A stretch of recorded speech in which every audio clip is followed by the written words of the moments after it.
Listen, don't judge the quality of your faith by your excitement on Sunday morning when you're surrounded by people with hands raised and you're remembering the truths of the gospel.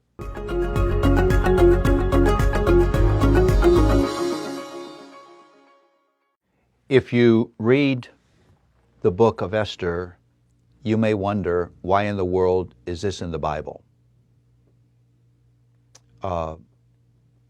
It is the one book of the Bible that does not mention God at all. Yeah, you heard me right. God's not in the book of Esther.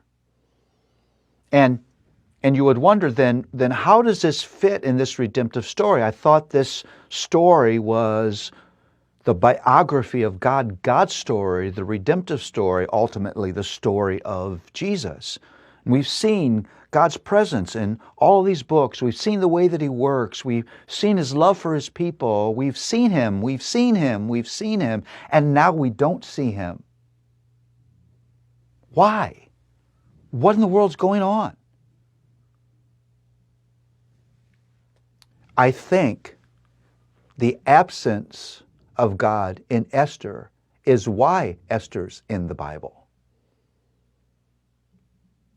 It's about those moments in the history of God's story and in the history of our story where God does not seem anywhere to be found, where God seems absent.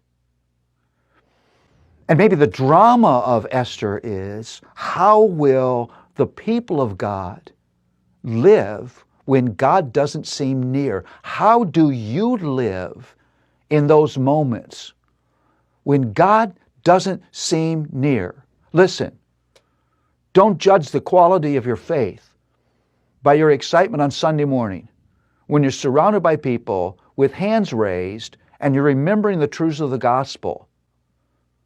Judge the nature of your living faith in those moments where none of that exists, where you're alone.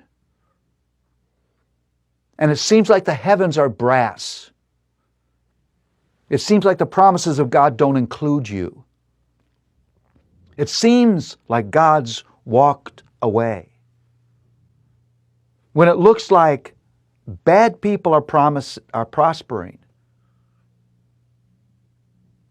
You see, in Esther, arrogant kings, no heart for God, who have power.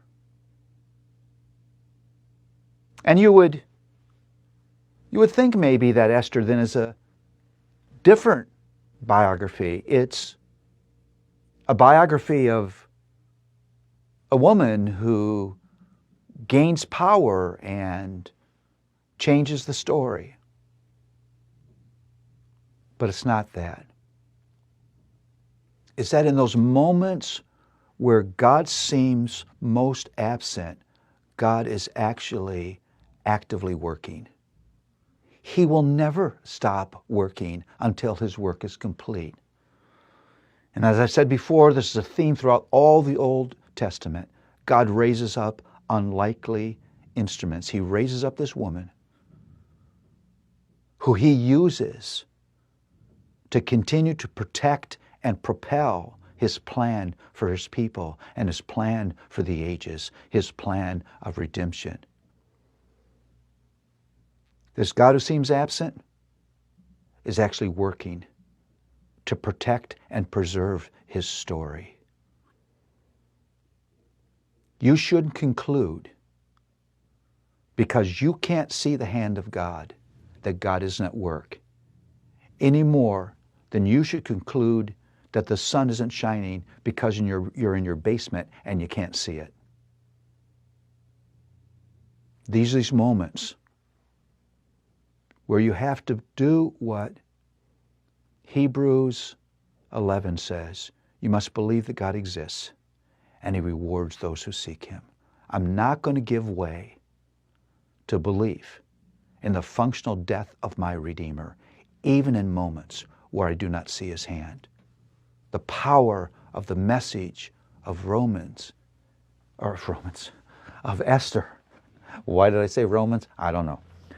The power of the message of Esther is that God is not absent even in the moments where he seems he's absent. I'm thankful for Esther. I'm thankful this book is in the Bible. It confronts the deepest of our questions and gives us hope.